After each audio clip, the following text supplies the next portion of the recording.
Hello, my stamping friends. This is Renee Novak at blessedbycards.com. I'm an independent Stampin' Up! Demonstrator in the United States. I'm coming to you from St. Louis, Missouri. Today I am excited to share with you a birthday box that I created using the new collection, the Silly Old Bear, Silly Old Friends stamp set. And this is some of the paper that I use the dies from the bundle, Silly Old Friends, to cut out all these cute little characters from the designer series paper. And so I did just kind of cut those out and set them aside so that I would be able to use them on a project. And today I'm going to share with you this fun birthday box that I created. Now I did do some stamping on the outside of the lid all around and colored in with the markers, the honey pots, and then on the top I put Winnie the Pooh with his honey pot and a little bit of honey coming out. This Let's Celebrate I just fussy cut and put on Stampin' Dimensionals, and that is from Simply Said. And then I created this little tab that I have in here for a happy birthday for a 21st birthday in our family. And so I thought it would be fun to share with you how I've created this and then show you the fun stuff that's inside. Okay, so you don't have to do all the fussy cutting that I did, but certainly if you want, you can do as much as you want or as little as you want. So I will share with you what I did, and then you can pick and choose. But this is the basic idea of the box. So my box measures 5.5 by 6 3/4. And I just used a piece of chipboard for my bottom portion. And then for the top portion, and you're going to want to pick something that you cut out so that you can get your surprise out of the box. Now, I just picked one of the banners from Stylish Shapes, but you can pick whichever shape you want. And this is the lid. Now, this measures 5 3/4 plus a little smidge, and 6 3/4 plus a little smidge. So like a 1/16 of an inch, or maybe a little bit more, just so it's slightly bigger than the box. Let me show you. Here's the box bottom, and it's just slightly, ever so slightly on all the sides bigger, so that way it'll come off and on more easily. Okay, so let me show you how I put together the box. So all I did, and you can pick whichever side you want, the short side or the long side, it doesn't really matter. Just once you pick it, stick with that. So I'm going to go on the short side, and I'm cutting up to that first score line, and then I'm just going to miter out that piece. And then you want to jump over here on the same side and cut up that next little tab out and miter that out. And then I do miter this edge because this just makes the box a little bit, nicer when it goes through. And then this is the important part. If you started on this side, you got to go on this side. You can't switch over to here or it won't work. So come back here and cut up now, same as you did on the other side, up to that first score line there. Miter that out and miter this edge. And then you come on this side again. And if you wanted to cut up this tab and this tab, that's fine. Then you would flip it and cut up this tab and this tab. But you have to keep it on the same side so that you don't cut your box apart. Okay, so let me get rid of my little bit of trash here. And then all you're going to want to do is fold up your box. Now, you can fold it ahead of time if you like. I like to score mine first and do my cutting because it's just easier for me to see.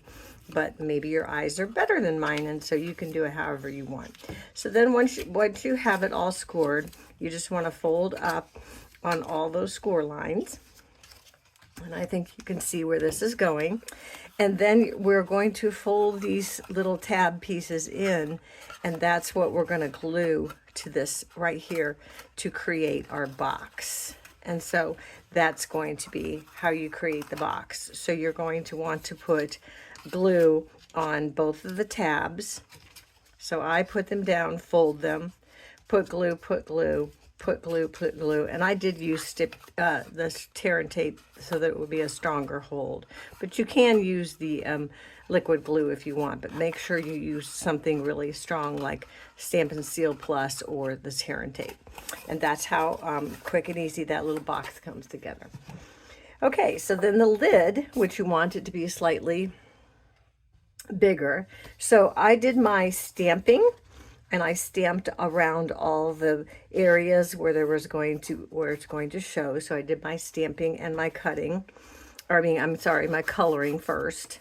Okay, but let me show you how the lid goes together. So again, if you pick which side, so we'll do the long side this time.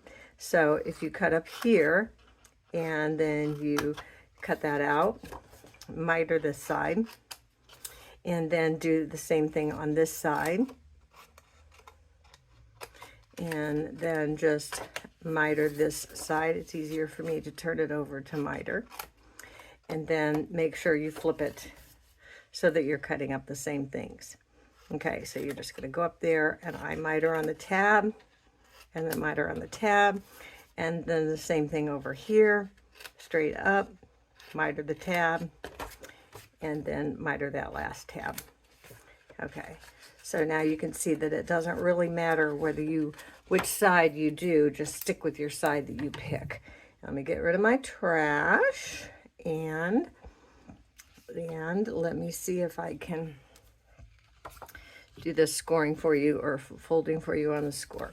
Okay, so again, before you fold it all up, you want to cut out whatever shape you want, and then fold everything up. And we're going to do the same thing. We're just going to put adhesive on those tabs. And if you use a bone folder, your box will lay much nicer than if you just try to do it with your hands. Okay, and then what you're going to do is you're going to adhere those tabs right there. So I fold the tabs down, glue, glue, glue, and glue, and then you adhere them to the side for your box, and that is your box lid. So that is the difference between the bottom and the top. You just want it to be a tiny bit bigger. Okay, so all I did then was I cut out my Winnie the Pooh out of the paper. I did cut the little cute little honey pot. You can do the one that has stripes, or you can do the plain one. And then there's the drip of honey that is in there. This is just such a stinking cute set. So then what I did, and this was a real fussy cutting part, I did do the post, but I cut, I traced around this with the white paper because I wanted to write happy birthday and 21. And so I just did that on white paper, and then I cut it slightly smaller. So then I popped Piglet up on Stampin' Dimensionals, and then on the back of Mr. Owl, you don't have to do this, but I put just a plain piece of paper that's going to match my card or my box, and I just glued it so that the back wouldn't be blue, and so it would just kind of match the box. And so, okay, and so then all I did was pop up the greeting, and then inside is the magic that I have these dollar bills that are just going to pull up and come out. I don't want to take them all out because then I'll have to put them back in, but that is how stinking cute this box comes together. And you don't have to do this, but I put little half moons of a punch, and there you can see it's all inside kind of folded up, and then it just comes out as you pull up. Show you real quick how this tab went, and that is this piece of paper here. So I made, if you have a tag topper punch or a banner or a die cut, that's fine, but I just decided to cut a 2 5/8 by 3 inch piece because it would fit right in this box perfectly. And then I just measured in a 1/2 inch on the top, 1/2 inch on the top, and I made a little tick mark, and then I measured down 3/4 inch on both sides, and then I just drew a line, and then I cut that, and that's how I got this tag. And I did reinforce it with some chipboard because I figure it might need it when they're pulling out their birthday surprise. So that is all I have for our Make It Monday today. This is just a fun money birthday box. So thanks so much for watching. Join me on Wednesday for another tutorial. And until then, be blessed.